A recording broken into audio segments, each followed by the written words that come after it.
Halo semuanya, selamat datang kembali di channel Resume Rekap Jalur Anime. Ya, di video kali ini kita akan melanjutkan kembali manhwa kesukaan kalian, yaitu kembalinya sang legenda tombak yang dihianati season ketiganya. Jadi buat kalian para sepuh yang belum nonton full season ke-1 dan keduanya, silahkan aja kalian lihat di link deskripsi, ketuk channel, atau bisa kalian lihat notif di atas video kalian, supaya kalian bisa paham perjalanan alur cerita awal mulanya. Dan terima kasih atas dukungan kalian semua, yang dimana komenan kalian terus masuk ke dalam notifikasi, nagih Mimin untuk melanjutkan season ketiga dari komik Joshua. Jadi di video kali ini Mimin akan buatkan terus season ketiga yang sesuai dengan keluar komiknya. Jadi mohon bersabar aja karena season ketiganya masih terus ongoing. Dan jika sudah dibuatkan videonya, jangan lupa dukungannya buat di like dan subscribe bagi yang belum. Dan tanpa basa-basi lagi, langsung aja kita mulai perjalanan alur ceritanya.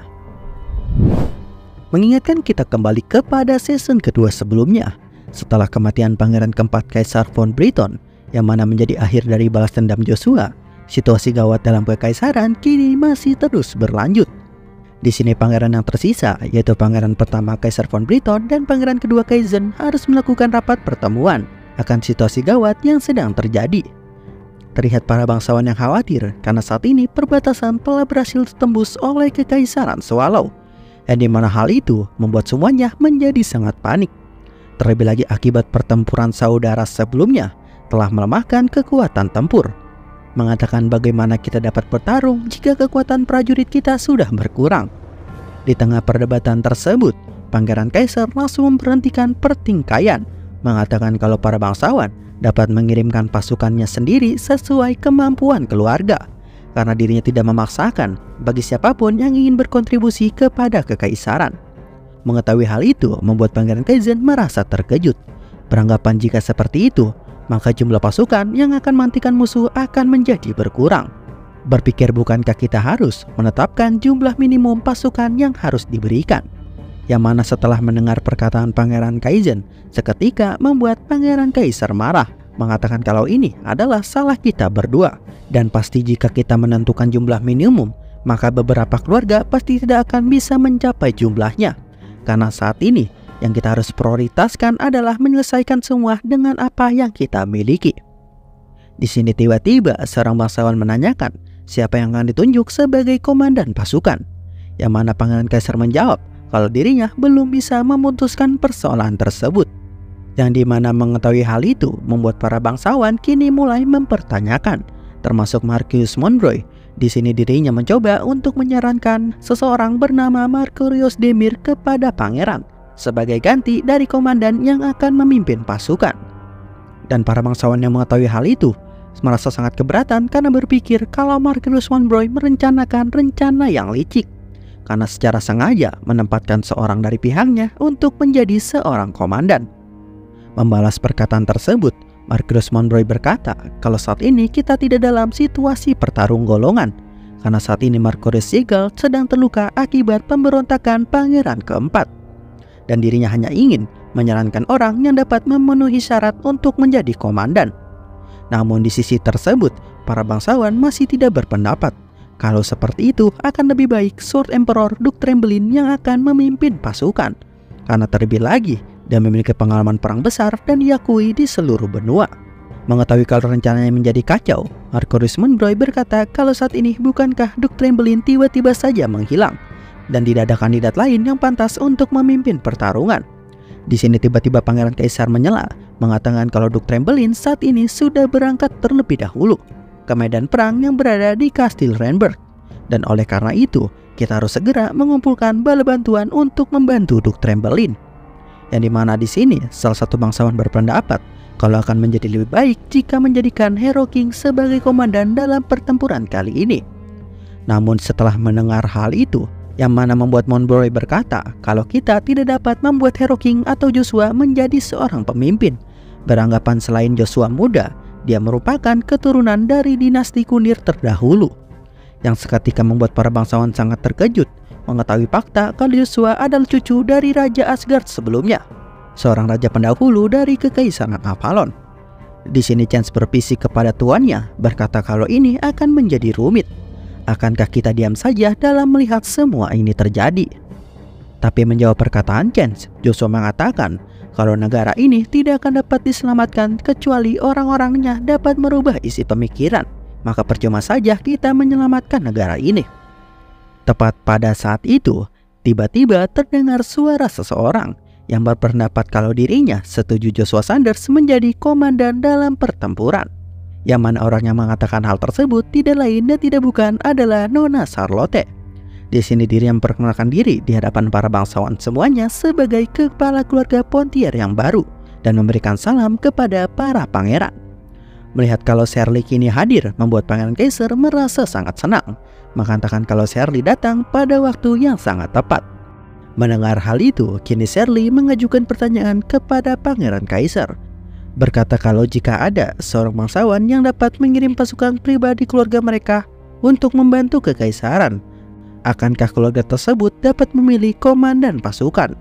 Menjawab persoalan tersebut, Pangeran Kaiser mengatakan kalau hal itu dapat dilakukan karena komando keseluruhan pasukan dan unit individu merupakan hal yang berbeda. Yang mana setelah mengetahui hal itu, Shirley bersedia untuk mengirimkan 20.000 pasukan dan 5 kesatria untuk membantu kekaisaran. Dan selain itu juga, keluarga Pontier akan terus memasok makanan dalam pertempuran dan perlengkapan militer senilai 2 juta emas. Mendengar hal tersebut seketika membuat para bangsawan yang lain sangat terkejut. Berpikir bagaimana bisa keluarga Pontier memiliki begitu banyak sumber daya yang tersisa. Melanjutkan perkataannya kembali, di sini Shirley mengatakan kalau yang akan menjadi komandan dalam pasukan yang akan dirinya berikan merupakan akan dipimpin oleh teman baiknya yaitu Joshua. Dan setelah melancarkan strategi yang Icarus buat bersama Shirley, kini Joshua paham akan rencana selanjutnya. Mengatakan kalau begitu, tidak ada gunanya membuang-buang waktu lagi dan aku akan segera berangkat ke medan perang.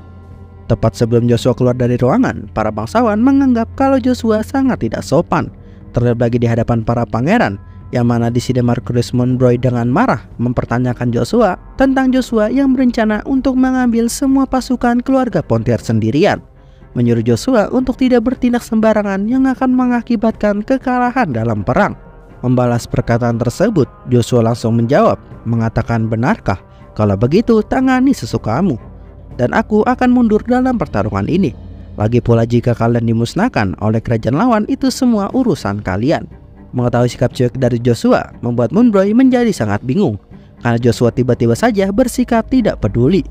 Namun Joshua membantah hal tersebut, mengatakan jika para bangsawan yang lain tidak ingin aku berada di sini, maka aku tidak perlu melindungi kalian semua, karena aku hanya mencoba menempati janji kepada 2 pangeran. Yang mana mendengar hal itu membuat Pangeran Kaiser dan Kaizen seketika mulai terdiam. Tepat sebelum Joshua meninggalkan ruangan, tiba-tiba Pangeran Kaiser meminta maaf kepada Joshua, meminta Joshua untuk memaafkan para bangsawan yang lain, beranggapan kalau saat ini semua orang pasti sangat cemas dengan apa yang terjadi. Terlebih lagi kepercayaan antara orang-orang kini sudah mulai runtuh terhadap kekaisaran. Mengatakan jika kita tidak segera menunjuk seorang komandan yang terampil dan kompeten, maka kita tidak akan dihadapkan oleh argumen seperti saat ini, mengakui kalau semua ini adalah salah dirinya. Itulah sebabnya dirinya meminta bantuan kepada Joshua untuk ke perbatasan dan memberhentikan invasi pasukan kekaisaran Swallow. Mengatakan kepada Joshua, meski kau adalah keturunan dari dinasti Kunir, tapi kami masih membutuhkan dirimu. Di hadapan para bangsawan, kini Pangeran Kaiser meminta bantuan Joshua. Mendengar perkataan tersebut membuat Joshua berpikir kalau saat ini Pangeran Kaiser lebih dewasa daripada yang dirinya pikirkan. Beranggapan kalau setelah dia melihat apa yang Kaisar Marcus lakukan, dia masih yakin kalau aku akan menempati janjiku. Dan kini Joshua pergi dari ruangan untuk bersiap menghadapi perang yang akan terjadi.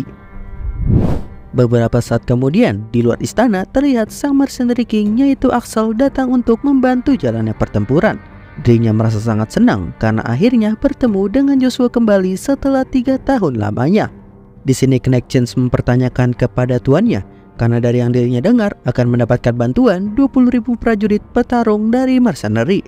Tapi yang dari dirinya lihat saat ini hanya tersedia 1 divisi kesatria saja. Mendengar hal itu, Icarus berpendapat kalau saat ini ada masalah yang disebabkan oleh penggunaan warp gate atau portal secara sekaligus, yang mana 10 prajurit tidak bisa datang langsung dan sisanya akan datang dalam kurun waktu 2 minggu lagi.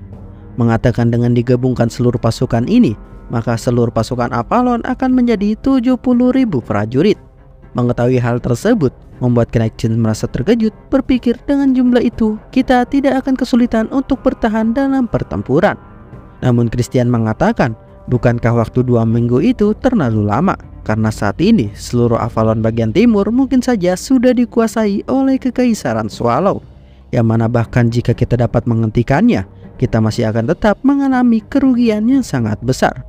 Tepat setelah mengatakan hal itu, tiba-tiba Joshua menjawab kalau kita bisa tenang dengan masalah tersebut, karena saat ini ada Mageseta yang akan membantu. Yang mana mendengar hal itu membuat Mageseta cukup terkejut. Melanjutkan perkataannya kembali, Joshua berpikir kalau dengan kekuatan Mageseta maka akan mudah mengurangi waktu tempuh para prajurit dari 2 minggu menjadi 1 hari saja. Mendengar perkataan Joshua membuat Mageseta mulai menyeringai, mengatakan, baiklah, aku akan mengingat ini dan akan menagihnya padamu pada suatu hari nanti. Di sini Christian yang sadar kalau Mageseta akan menggunakan kekuatannya, membuatnya menjadi bingung, beranggapan kalau memang benar ada sebuah sihir besar untuk berteleportasi. Tapi mungkin saja itu mustahil untuk mage dengan circle ke-7 untuk menteleport semua orang secara sekaligus. Beranggapan jika mana sang mage habis dan mantranya salah, maka orang yang ada dalam teleportasi bisa menyatu satu sama lain. Dan bahkan lebih buruk, orang-orang akan mulai berjatuhan dari langit. Mendengar ide tersebut membuat Joshua malah berpikir kalau itu bukanlah suatu rencana yang buruk, karena jatuh dari langit yang mana dirinya bisa dapat menyerbu dari atas langit dan akan mencobanya saat waktunya tiba. Kini Mageseta mengatakan kepada Christian kalau Christian tidak perlu mengkhawatirkan hal itu, yang mana membuat Christian bingung apa yang dimaksud oleh Mageseta. Di sini Mageseta mengatakan kalau saat ini aku bukan lagi mage dengan circle ke-7, tapi aku telah menjadi mage dengan circle ke-8. Yang mana mengetahui hal tersebut membuat Mageseta dan Knight-Gen sangat terkejut. Kini Mageseta mengkonfirmasi tentang para prajurit yang sedang berkumpul di guild keluarga Frontier, bersiap untuk melakukan sihir teleportasi, mengatakan kalau kita akan berangkat ke sana sekarang, dan setelah dari sana kita akan langsung pergi menuju untuk berperang. Kini Mageseta merapalkan mantra teleport masalnya, yang seketika itu juga membawa Chance dan kawan-kawan beserta para prajurit menuju kediaman keluarga Frontier. Sementara itu di perbatasan Kekaisaran Avalon, lebih tepatnya di Kastil Renberg, para pasukan Kekaisaran Swallow sudah berhasil menempati kastil tersebut. Di sini terlihat seorang prajurit yang sedang protes kepada Duke Aima, mempertanyakan kenapa Duke Aima ingin membebaskan para tahanan. Menjawab persoalan tersebut, Duke Aima mengatakan kalau dirinya sudah berjanji dengan seseorang, yang mana mengetahui hal itu membuat para prajurit langsung bergegas untuk membebaskan para tahanan. Yang ternyata permintaan tersebut dilakukan oleh Count Theodore, seorang yang merupakan pengkhianat dari Kekaisaran Avalon. Di sini Duke Aima menunjukkan ketertarikannya kepada Theodore, terlebih lagi karena Theodore telah berani berkhianat kepada Avalon, menawarkan kepadanya untuk masuk ke dalam pasukan Kekaisaran Swallow. Mengetahui hal itu dengan ekspresi yang ragu membuat Count Theodore menjadi terdiam. Namun sebelum sempat menjawab ajakan rekrutan dari Duke Aima, kini datang seorang prajurit dengan sangat tergesa-gesa, memberitahukan Duke Aima kalau saat ini ada informasi dari pasukan pengintai. Mengetahui hal itu membuat Duke Aima tidak merasa terkejut, karena dirinya menduga kalau bala bantuan Avalon akan segera datang. Menanyakan kepada prajurit tersebut berapa besar pasukan yang akan menyerang. Menjawab perkataan itu, prajurit itu mengatakan kalau yang datang hanya 1 orang saja, yang mana seketika membuat Duke Aima cukup terkejut. Di belakang Kastil Renberg, di pergunungan yang terletak tidak jauh dari kastil, kini para pasukan pengintai sedang menghadapi seorang master yang merupakan bantuan dari Kekaisaran Avalon, yang mana melawan master tersebut membuat mereka semua kewalahan dan memutuskan untuk mengambil komando mundur. Namun upaya tersebut sia-sia karena para pasukan pengintai habis dikalahkan oleh sang master tersebut, yang ternyata adalah Duke Trembelin. Di sisi lain, Duke Aima yang melihat pertarungan tersebut dari jauh berpikir kalau yang melawan grup pengintai dapat dengan mudah melawan 2 pasukan kesatria. Dirinya tidak menyangka kalau masih ada orang kuat yang berada di Kekaisaran Avalon. Menanyakan apakah mungkin dia adalah Hero King yang dirumorkan. Mengetahui hal tersebut membuat seorang prajurit berpendapat jika seperti itu akan lebih baik menggunakan taktik gerilya dan para pasukan Wolf Knight yang mungkin saja akan menjadi pilihan terbaik. Menjawab hal itu, Dukeima dengan tatapan seriusnya memerintahkan prajurit tersebut untuk memanggil Duke Theodore, beranggapan kalau dia pasti lebih tahu siapa orang yang datang kali ini, dan sekaligus untuk menguji Count Theodore apakah dia berpihak ke sisi Kekaisaran Swallow. Tepat pada saat itu juga, kini tiba-tiba terdapat sebuah kilatan cahaya di langit yang bersinar terang, yang mana melihat hal itu membuat Dukeima dan para prajurit cukup terkejut. Tapi ternyata kilatan cahaya tersebut adalah sebuah teknik yang digunakan oleh Duke Trembling untuk bergerak dan cepat menuju ke kastil tempat Dukeima berada. Mengetahui hal tersebut membuat Dukeima beranggapan kalau itu merupakan langkah yang bodoh, menanyakan apakah dia sengaja meremehkan diriku. Tepat pada saat itu juga, kini Dukeima dan Duke Trembling saling beradu serangan. Terlihat Duke Trembling yang mencoba untuk melakukan serangan, di sisi lain Dukeima mencoba untuk bertahan. Di sini Dukeima mengatakan kalau seperti yang dirinya duga, kalau tidak banyak orang yang dapat melawan banyaknya pasukan di benua ini, yang mana dirinya tidak menduga kalau orang yang melawannya merupakan adalah Duke Trembling yang kini masih hidup. Sementara kini Duke Trembling dengan marah menyuruh Dukeima untuk segera meninggalkan Avalon.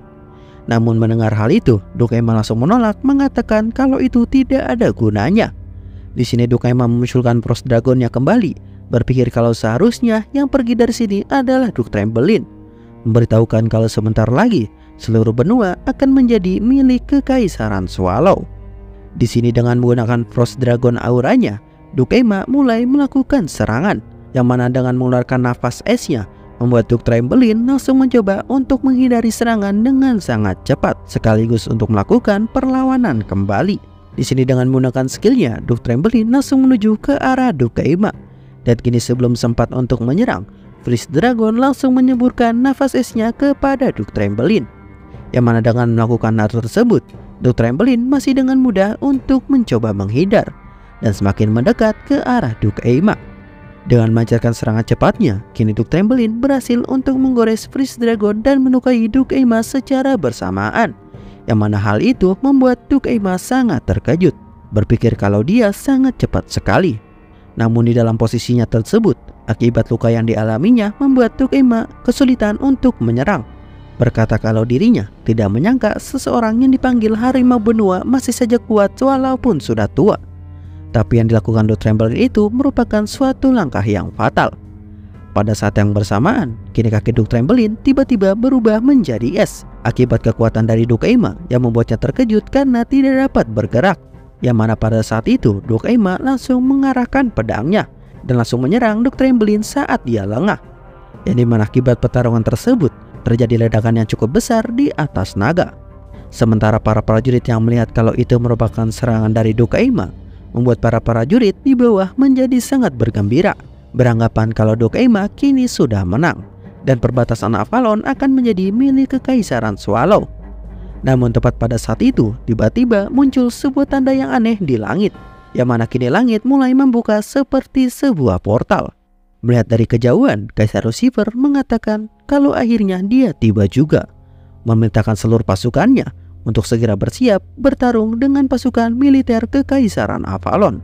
Di sini akhirnya tiba seluruh pasukan Joshua, garda terdepan yang bertugas untuk menghentikan semua serangan invasi yang dilancarkan oleh Kekaisaran Swallow, dan sekarang pertarungan merebutkan wilayah perbatasan akan dimulai. Oke, itu dia pembahasan Joshua part pertama dari season ketiga ini. Dan untuk lanjutannya bisa kalian tunggu saja karena komiknya masih terus ongoing. Dan sedikit pemberitahuan kalau Jime akan jarang upload karena sedang mempersiapkan berbagai video untuk kalian tonton di hari libur panjang nanti. Jadi mohon maaf kalau uploadnya agak lama dan hanya beberapa video saja. Jadi itu dia pembahasan kita kali ini. Terima kasih buat kalian yang sudah mendukung Jime selama ini. Jangan lupa untuk di subscribe dan like jika kalian suka. Dan kita akan bertemu lagi di next video selanjutnya. Sehat selalu. Bye bye.